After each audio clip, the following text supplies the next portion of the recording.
What is up, guys? We are live here with Peter Cattani, and he's back with a brand new deck. This one is definitely very unorthodox, using one of the brand new draft leaders.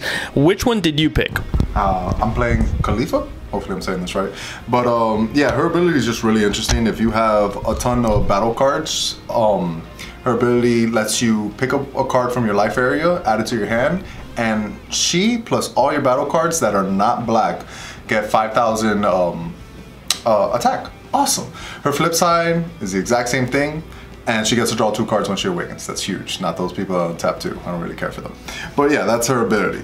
Let me show you the deck, and then I'll explain how I play it out. So I'm gonna start with the events, which is just one. I play 2 battering lasers. The reason why is because what can hurt this deck the most is a bloodlust. When you do a turn 3, you have to wait turn 4 if you're playing against anything that can bloodlust. Battering can save lives. And Cloud Nimbus, the negate that stops everyone from swinging. This deck just goes in every turn as much as possible, swinging with 15, and your opponent is going to have to continuously waste 5Ks. So I only play 2 battering lasers, and I think that's all you need. There's nothing else I play. I don't play defensive cards like myself. I don't play Crushing Ball or anything. I play 4 Sorbets.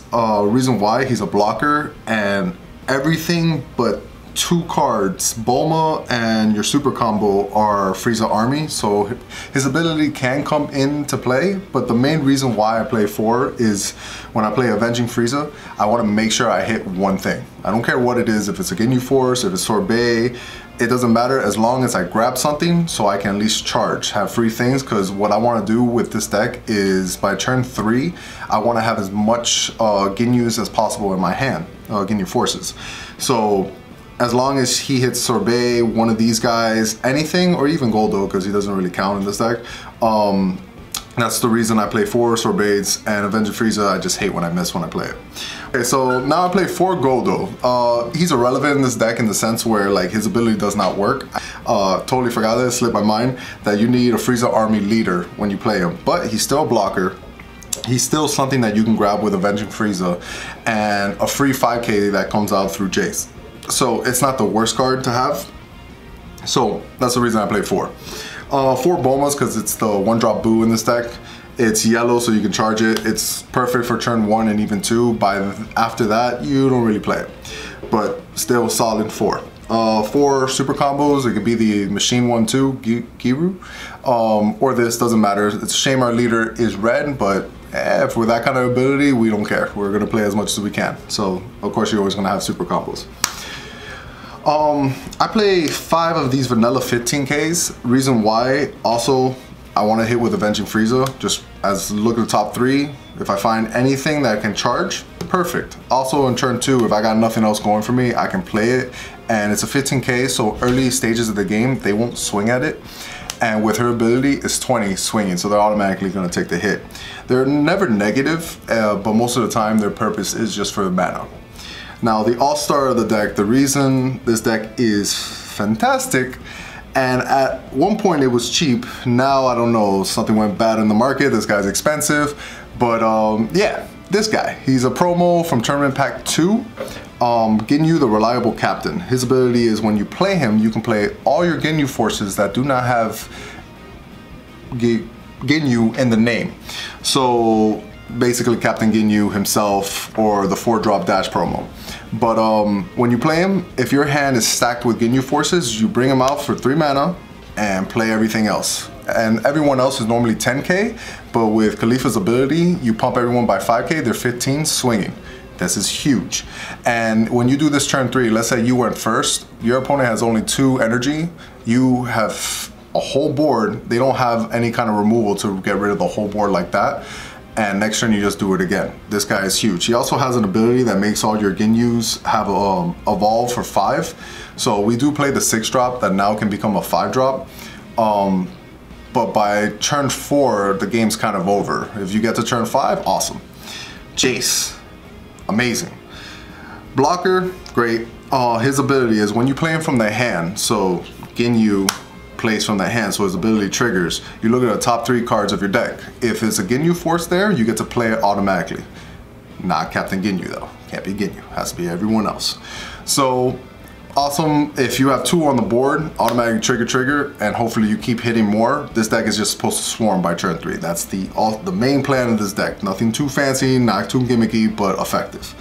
Bircher, your best Ginyu Force, I like to say, because he swings at the end of the turn, he untaps. So he's pretty much protected from your opponent's next turn, unless they play Jiren or something like that, or destroy it. But other than that, swing 15, recover for next turn, then you can use it again. Love this one. Raccoon, he's strong, because on your opponent's turn, he's 16, but it still gets swung over sometimes. Sometimes they'll play a 20k and just swing, and you have to waste a 5k, and you really don't want to waste any cards because all your cards are gas. It's supposed to be just swing, swing, swing. So most of the time I don't care to protect it, but we'll see. Still very strong. You need it for the swarm. Of course, you're gonna play 4 of. Dash pack promo. It's incredible. It's just almost not needed. It's just like a super push. Like let's say turn 3 you did the big play and brought out a whole board. Now with Caulifla and the dash pack promo, everyone gets not only 5k, they get another 5k, so that's 10k. So all your Ginyu forces are swinging for 20k, which requires your opponent to protect his life with 10ks. Like there's a lot of math involved, but he just swarms the board.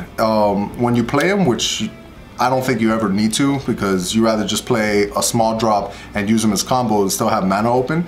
But if you play him for 4, he pumps himself and the whole team. If you use him in combo, he pumps the whole team. His ability is only once per turn, so you can't combo and activate both. That's, you know, broken. We don't have that. So other than that, great card. And then the 6-drop himself, the Elite Force Captain Ginyu, he is incredible, but I never got to that turn. Not by turn 5, turn 6, but let's say it did happen. He pumps all your Ginyu forces plus himself by 10,000. So with Caulifla, it's 15 and gives everyone double strikes, which is huge. But it's just in the deck just in case. Most of the time it's going to be mana. And it's 1k combo potential for Sorbet, so that's really the purpose of it. But you never know what happens in games. Maybe they come back, it can be a clutch winner. So that was the deck. It's very simple, straightforward, nothing fancy. The reason I didn't put black cards is because by turn 3, you normally can't play any black cards, nothing's in the grave. And yeah, your whole gimmick is there. Again, you want as much cards as possible to just drop with Ginyu Force. But of course you could play black cards because Sorbet does load up the graveyard.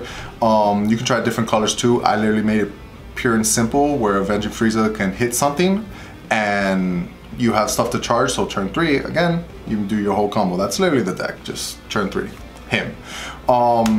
Is it tier? It's good, very good. Cell can beat it, like the Cell leader, he just like pops off. He actually has the ability to kill the swarm.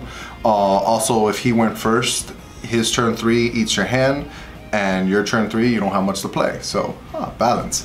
But definitely a fun deck to take to the locals. Would you see it at regionals? Maybe. You never know what people will take. But totally worth getting or looking into. Hopefully you guys kept them. I love the Ginyu Force package, so I always kept mine, so I didn't have to worry about the Spice Trump. But other than that, yeah, give the deck a try. And next battle series, I gotta play Hercule. So let's see how that goes.